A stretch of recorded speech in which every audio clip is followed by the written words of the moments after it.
Encore une sombre affaire pour le commissaire Tanaka. Ce bon vieux règlement de compte de la triade dans les rues de Hotsantinawa.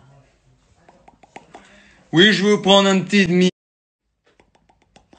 Pour tout vous dire, j'étais en train de manger un de ces bons vieux ramen dans la vieille ville de Hotsantinawa. Un de ces ramen fumants qui vous fait dire oui à la vie, qui vous fait dire non à la nuit. Lorsque tout à coup cette jeune femme m'a appelé, je n'étais pas insensible à son carré plongeant. Son mari était mort dans une X dans un casino d'Hotsantinawa. Une dette de jeu, comme on dit. Une qu'il avait contractée, comme on dit, auprès des mauvaises personnes. La nuit apporte de mauvais conseils parfois. Je suis de nouveau sur l'enquête. À moi la vie nocturne, les casinos et les nuits fumeuses où on se demande ce qu'on fait là. Vous vous doutez bien que niveau indice, je n'avais pas le début de la moitié d'une queue de cerise. J'avais en tout et pour tout quelques empreintes retrouvées sur l'écharpe du cadavre, et la dame au carré plongeant m'avait donné la carte de visite du chauffeur de son mari, Tsantuke Mansofidashi, qui n'était autre qu'un garde du corps qui avait travaillé au casino d'Hotsantinawa. Coïncidence, je ne crois pas. Vous savez, je ne crois pas aux coïncidences, pas plus qu'au bonheur dans ce monde. Vous savez ce qu'on dit dans mon métier, hein. Les coïncidences, c'est comme les oiseaux, cul des vaches et des bœufs dans les rizières. Ça, ce n'est pas pour rien. Et c'est là que j'ai un petit peu fouillé. Vous savez, pour nous, les détectives privés, fouiller, c'est un petit peu une seconde nature. Avec boire un bon whisky lors d'une nuit de pleine lune. Et j'ai découvert que cette dame, carré plongeant, n'était autre que la présidente du plus grand groupe de téléphonie mobile d'Hotsantinawa. Et qu'elle ne voyait plus son mari depuis plusieurs années. Pourquoi voulait-elle absolument le retrouver? Lui qui est ni moins qu'un addict au jeu, le hasard, cet amant insatiable.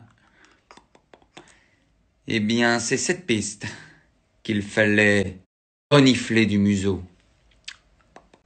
Quelques coups de fil passés aux 2-3 contacts que j'avais dans la police scientifique. Vous savez, quelquefois, un billet bien placé fait beaucoup plus que 3 heures d'attente. Eh bien, j'ai découvert que les empreintes de l'écharpe du cadavre n'étaient autres que les empreintes de sa femme. Et que cherchait-elle? Eh bien, figurez-vous que j'ai trouvé une petite clé dans la veste du cadavre. Qu'ouvrait-elle, cette clé?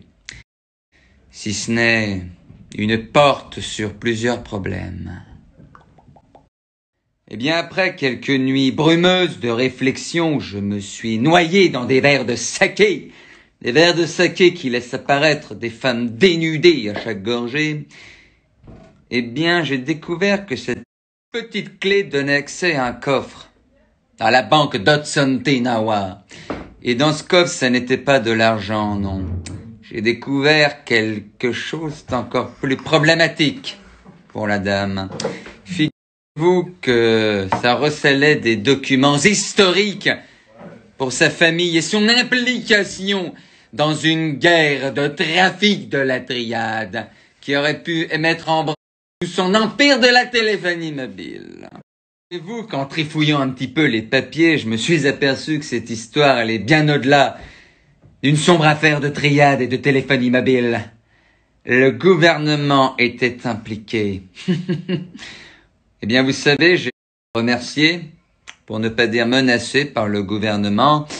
La dame au carré plongeant m'a retiré l'enquête. De toute façon, elle ne me payait plus. J'ai repris mon anorak, mon chapeau, et cette sombre envie de faire le bien dans un monde qui va mal. Le cadavre, qui lui ne saura jamais rien de pourquoi il est mort, est aujourd'hui enterré comme une sombre affaire.